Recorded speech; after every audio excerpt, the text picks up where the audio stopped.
115% year on year grow करा है sales में, और पैट में देखोगे इनको ऑपरेटिंग लेवरेज मिला है। Hello traders, welcome to channel. So जो हमारी मेकिंग स्टॉक पोर्टफोलियो इन 2025 की सीरीज थी, उसका पार्ट 3 जो हमने 20 स्टॉक्स बनाने थे, उनमें हम 10 ऑलरेडी डिस्कस कर चुके हैं। अगर आपको नहीं पता तो अगर आप मेरे चैनल यहाँ पे ट्रेड विद मनी पे जाओगे और उसमें अगर थोड़ा सा स्क्रॉल डाउन वीडियोस के नीचे आओगे तो यहाँ पे आपको पार्ट 2 जिसमें 5 स्टॉक्स और उसके नीचे पार्ट 1 यहाँ पे 5 स्टॉक्स आपको मिल जाएंगे। मैं सिर्फ हाई ग्रोथ जो आगे स्पेस आने वाला है उसी के बारे में बात करता हूँ। तो हमारा ये सेगमेंट रहने वाला है अगले 5 स्टॉक्स का। उसमें हम सेक्टर कंजप्शन, कोवर्किंग और लैंडिंग बिजनेस में ये रहेंगे 5 स्टॉक्स। और डिस्क्लेमर है कि इनमें से Q1 FY26 का रिजल्ट जैसे सीजन चल रहा है तो उसके बीच में बना रहा हूँ, उसमें 3 स्टॉक्स के रिजल्ट आ चुके हैं। ओके, उनको उस बेसिस पे ऐड करा और 2 के आने बाकी हैं। तो सबसे पहले शुरू करते हैं। पहले मैं एक आपको पुराना स्टॉक बता देता हूँ, उसके बेसिस पे क्या पैरामीटर हम जज करते हैं। ओके, तो ये कुछ पैरामीटर्स हैं जिनके बेसिस पे हम सीधा सीधा डिसीजन लेंगे। सेल्स, हमें हाई सेल्स ग्रोथ चाहिए। पैट, ऑपरेटिंग लेवरेज होना चाहिए पैट में। उसके बाद ROE एक पॉजिटिव डायरेक्शन में मूव होना चाहिए अनटिल अनलेस कोई QIP या इक्विटी डाइल्यूट ना किए हो बिजनेस को बढ़ाने के लिए। बस ये रीजन, अगर बिजनेस को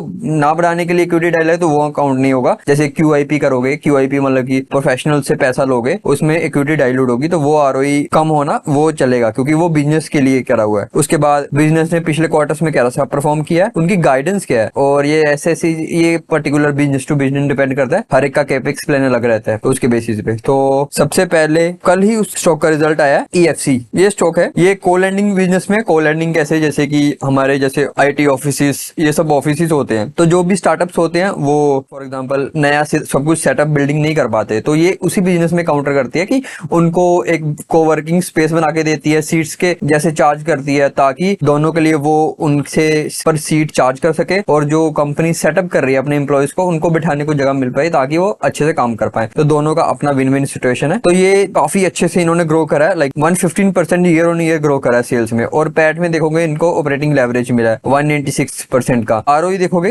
FY25 का FY24 के ऊपर है, तो करंट अभी ROE नहीं डाला मैंने, जो करंट क्वार्टर का 24 और 15, FY24 के मार्च के बाद 15 था, उसके बाद 24, जो काफी अच्छा इंप्रूवमेंट है। ओके, बिजनेस अच्छा परफॉर्म कर रहा है, गाइडेंस है इनकी 60-70%, 60-70% इन्होंने बोला, बट ये आउट परफॉर्म करा है इन्होंने, लगभग आप मान सकते हो 70-80% से आउट परफॉर्म कर रहा है एक्स्ट्रा। तो ये है एक बिजनेस। इसके लाइक 2-3 कंपनियां और है इसी सेगमेंट में जो काम कर रही है, लिस्टेड है, बट ये सबसे ज्यादा फास्टेस्ट ग्रोइंग है। उसके बाद मनोरमा इंडस्ट्रीज, ओके, इसमें मैंने पहले भी वीडियो बना रखी है तो इसको हम अभी काउंट कर रहे हैं। इनका अभी नंबर आया, आज ही नंबर आया 25 जुलाई, 117% का सेल्स ग्रोथ है और पैट 273% का, लाइक काफी ज्यादा। अगर आपको पैट मार्जिन देखोगे तो यहाँ पे 17.5 अभी इस क्वार्टर में, और ईयर और ईयर पहले इसी क्वार्टर Q1 FY25 के 10% था। तो आपको देख सकते हो पैट मार्जिन के कारण आपको सेल्स ग्रोथ के बाद पैट में ग्रोथ दिख रहा होगा। और जहाँ पे आप इनकी गाइडेंस देखोगे 40% किया, बट 40% गाइडेंस देने के बाद 117% कर रहा है, जो कि काफी ज्यादा लाजवाब है। कंपनी का करती है, ये आपको पता है, चोको सिरप और बटर वगैरह बनाते हैं ये हर टाइप के, उस सेगमेंट में है। और रिसेंटली इन्होंने कैपेक्स करा है तो उसके कारण इनको अच्छा ग्रोथ मिल रहा है। तो ये कंपनी अगले 2-3 साल अच्छा करने की पूरी संभावना है। और कंपनी का जो मैनेजमेंट एग्जीक्यूशन भी आपको दिख रही है, एग्जीक्यूशन तो गाइडेंस से काफी ज्यादा है। उसके बाद एक स्टॉक मैंने 2-3 दिन पहले ही डिस्कस कर रहा था, विंटेज कॉफी। वो मैंने चार्ट के ऊपर, वैसे मैं फंडामेंटली बात नहीं करूंगा, बट थोड़ा चार्ट सामने, अभी IPO आया था, उसके बाद अच्छा खासा करेक्शन के बाद इन्होंने अपना IPO बेस तोड़ा है। ओके, तो अगर आप देखोगे 132% सेल्स की ग्रोथ है, और अगर आप पैट देखोगे तो 205%। ओके, बिजनेस अच्छा परफॉर्म कर रहा है, पैट मार्जिन भी अच्छे से इंप्रूव हो रहा है, और गाइडेंस कुछ खुद से कुछ गाइडेंस नहीं दिया, बट अराउंड 100% के आसपास ये ग्रो कर। अभी इनका कैपेक्स आने वाला है वो, बट लास्ट क्वार्टर FY26 में आने वाला है, तो अगले 2-3 क्वार्टर थोड़े वोलाटाइल हो सकते हैं, बट उसके बाद कंपनी का अगर डिमांड है तो उसके लिए एक कैटर कर रहे हैं पूरे अच्छे तरीके से। और अभी करंट कैपेसिटी है इनका, मैं लिख देता हूँ, ये कुछ इनका टर्म होती है उसमें कॉफी बनाने की, उतना है, बट ये 4,500 इस साल के, लाइक आप जो जैन से मार्च वाला क्वार्टर है उसमें ऐड करने की बात कर रहे हैं। अगर पहले आ जाता तो अच्छी बात है, बट तभी की बात कर रहे हैं। तो ये वाली कैपेसिटी अपना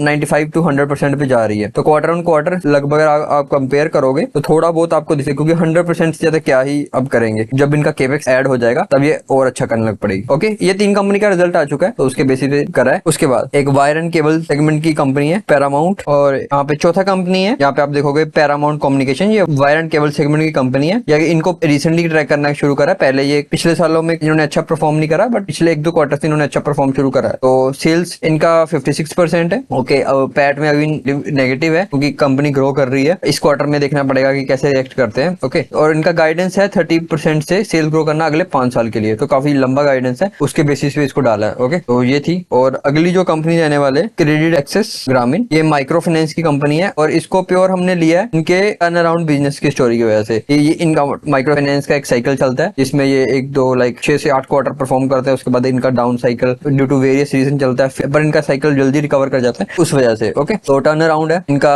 एसेट क्वालिटी इंप्रूव हो रहा है। ओके, ये इनका करंट आपको आरओए और आरओई दिख रहा होगा 0.9 और 3.4, और इनका गाइडेंस है आरओए को एंड ऑफ FY26 यहाँ पे इस रेंज में लेके आना, और आरओई को भी, और डिसबर्समेंट 21%, और जीपीएल ग्रोस जो अपना लोन बुक है ना उसको अभी फ्लैट चल रही है, तो इसको 14 से 18%। जैसे जैसे इंप्रूव करता जाएगा FY26 के बाद ऐसे माइक्रो फाइनेंस का एक साइकिल चलेगा जिसमें आप 2-3 अच्छे प्लेयर हैं, उनको में से कुछ भी ले सकते हो, तो मैंने इस कंपनी को चूज करा। तो ये रही इनका 5 कंपनियों का। और अगली जैसे ही मैं 20 की 20 कंपनियां बना लेती हैं, जो पहले 10 कंपनियां थी उनको मैं, क्योंकि उनको दिए हुए मुझे 1 से 2 क्वार्टर हो गए, मान सकते हूँ 1 क्वार्टर प्लस 2 क्वार्टर चल रहा है, तो उनको अभी थोड़ा सा एनालाइज करेंगे कि कहाँ पोजीशन है। अभी तक उनमें से कोई भी कंपनी ऐसी बुरी नहीं हुई जिनको पोर्टफोलियो से निकाला है, क्योंकि हमारा ऐसा है कि जब जो हमने पैरामीटर फॉर एग्जांपल EF ये कंपनी लिया, तो हमने इसको ये पैरामीटर्स के बेसिस पे जज करा कि ये रिजल्ट चल रहा है और ये गाइडेंस है। अगर ये गाइडेंस मिस करते हैं तो क्या करना है, और अगर गाइडेंस फॉर एग्जांपल ये 60 to 70% गाइडेंस है और अगले क्वार्टर में भी ये 100% से ग्रो कर देता है, तो इस कंपनी को और रिवॉर्ड करना है। रिवॉर्ड है कि और डालना है इसमें। ओके, और अगर ये गाइडेंस मिस करती है, फॉर एग्जांपल यहाँ पे 50% कर देती है, तो हमें थोड़ा काटना पड़ेगा, क्योंकि हम जिस बेसिस पे ले रहे हो वो बेसिस है। अगर मतलब 60 बोल के 50 करता है तो थोड़ा सा काट सकते हो, बट फॉर एग्जांपल यहाँ पे 100 करा है और 60-70 का गाइडेंस है और कर दिया 20, तो लगभग हमें मोर देन 50% या कम्प्लीटली आउट भी हो सकते हो इंडस्ट्री या सेक्टर का